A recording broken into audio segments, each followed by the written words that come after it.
The Hospital of Shadows, Captives Free podcast. What if I told you that a young doctor walked into a hospital and immediately felt something was wrong? Not medically wrong, spiritually wrong. A darkness she couldn't explain, a heaviness hanging over the building like a storm cloud nobody else seemed to notice. Most people would dismiss that feeling, shake it off, blame the stress, the long hours, the fluorescent lighting. But according to Rebecca, that feeling was a warning, because what she would discover inside that hospital would lead her into a story involving alleged kidnappings, occult rituals, unexplained deaths, claims of satanic infiltration, and a battle she believed nearly cost her life. Tonight, we're stepping into one of the strangest testimonies I've ever encountered. This is the story of Rebecca, and this is the Hospital of Shadows. The year was the beginning of Rebecca's medical career. She had just graduated medical school. She was beginning her internship in internal medicine at a place called Memorial Hospital. For most young doctors, this would have been a dream come true. Years of sacrifice, years of study, years of sleepless nights.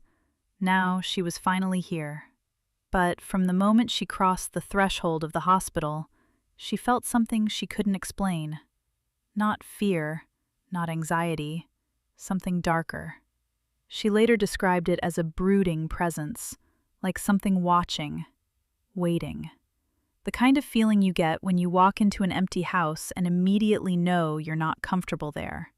You don't know why, you just know. Rebecca couldn't shake it. And within weeks, she would encounter something that would haunt her for years. It was around 2 a.m. when the call came into the emergency room. A male patient, 30-something, critical condition. The staff rushed him inside. Rebecca took one look at him and froze. She had worked emergency rooms for years. She had seen shootings, car wrecks, heart attacks, trauma, but she claimed she had never seen anything like this. The man had been tortured. His body was covered in injuries, burns, stab wounds, whip marks, sections of skin removed. And then Rebecca noticed something even more disturbing. The man's palms. Both hands had holes driven through them, as if spikes had been hammered straight through. The injuries looked disturbingly familiar, like something out of the New Testament, like a crucifixion. The man survived, at least for now. But Rebecca wouldn't learn the full story until months later, and when she did, the mystery only deepened. The patient eventually recovered enough to talk. His name was Bob, a pastor, and according to Bob, he had been ministering to people involved in Satanism, not dabbling, not teenagers playing with Ouija boards, people deeply involved in occult practices. He claimed he had been helping some of them leave that world and become Christians. And then he disappeared. Bob said he had been kidnapped, taken to a gathering, brought before a crowd, placed on a stage, tortured. And according to his testimony, his captors were attempting to nail him to a cross when something interrupted them. Police arrived. Bob survived. And Rebecca found herself asking a question that would become the central mystery of her time at Memorial Hospital. If this was true, how many other people connected to this world were still out there? At first, Rebecca tried to focus on medicine, facts, lab work, charts, evidence. But strange things kept happening. Patients would stabilize, then suddenly die. No warning. No obvious cause, no clear explanation. She reviewed case after case, autopsy after autopsy, and according to her account, the answers didn't add up. Then came another pattern, one that disturbed her even more. Patients began describing things they were seeing, people in their rooms, dark figures, terrifying presences, shadows. Rebecca started asking questions. One patient, then another, then another. And according to her testimony, many of them gave the same answer. They claimed they were seeing demons. Then came the woman who changed everything. Her name was Pearl, an elderly Christian woman, strong in her faith, not someone prone to panic, not someone known for wild stories. One morning, Rebecca entered her room and found Pearl crying. Not uncomfortable, not confused, terrified. Rebecca asked what was wrong, and Pearl told her something that sounded impossible. She said a nurse had been visiting her room at night. The nurse told her there was no reason to keep fighting, that death wasn't something to fear, that she would soon move into another life, a beautiful life. Then Pearl made another claim. She said the nurse placed her hands on her and began speaking words she didn't understand, an unfamiliar language, an incantation. Pearl believed the woman was performing some kind of ritual, and she believed that if the nurse came back, she would die. Rebecca couldn't ignore what she'd heard, so she did something unusual. She stayed.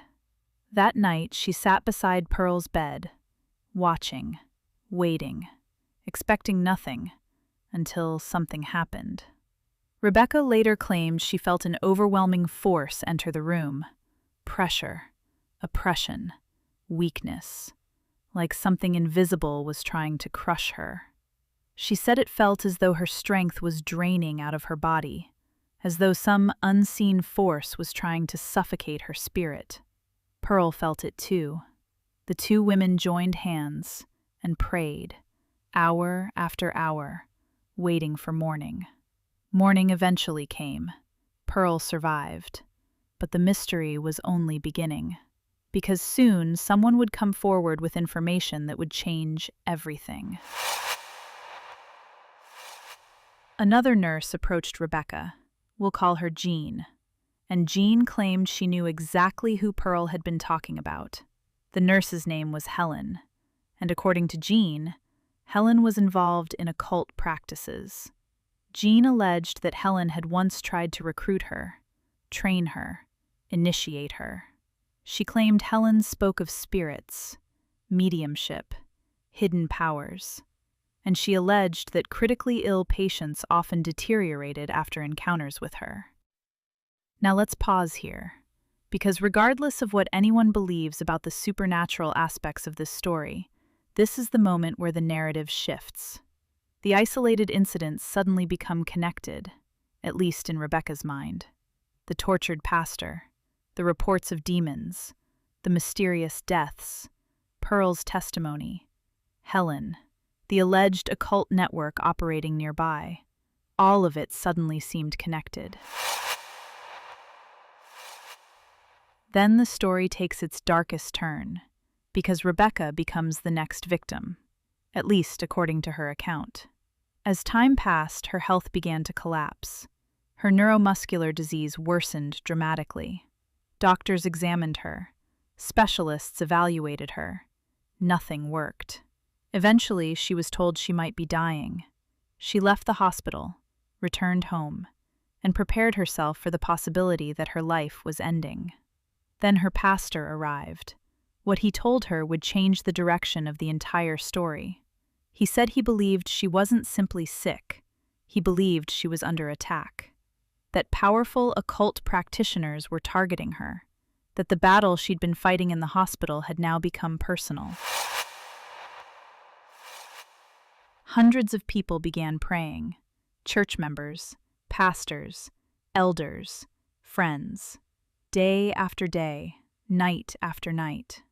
Rebecca later described reaching a breaking point, a moment when she decided she would no longer accept what was happening. She prayed. She resisted, she fought, and according to her testimony, something changed. Her strength began returning, her condition improved. She recovered. Doctors had expected her to decline. Instead, she got better, and eventually, she returned to Memorial Hospital. Final thought. Was Memorial Hospital truly a battlefield between unseen spiritual forces? Were the stories simply coincidences, woven together through a particular theological lens? Was there another explanation? That's for you to decide. But one thing is certain. Rebecca walked into that hospital sensing a darkness she couldn't explain. And by the time she left, she believed she had encountered something far more terrifying than disease. She believed she had stepped into a war nobody else could see. And according to her story, the battle was far from over. Because waiting in the next chapter is a woman named Elaine, the alleged witch Rebecca believed had orchestrated the attack against her. And if Rebecca's account is true, the most dangerous chapter of this story hasn't happened yet. Anyway, time for this bird to fly. Stay vigilant, and I'll see you in the next one.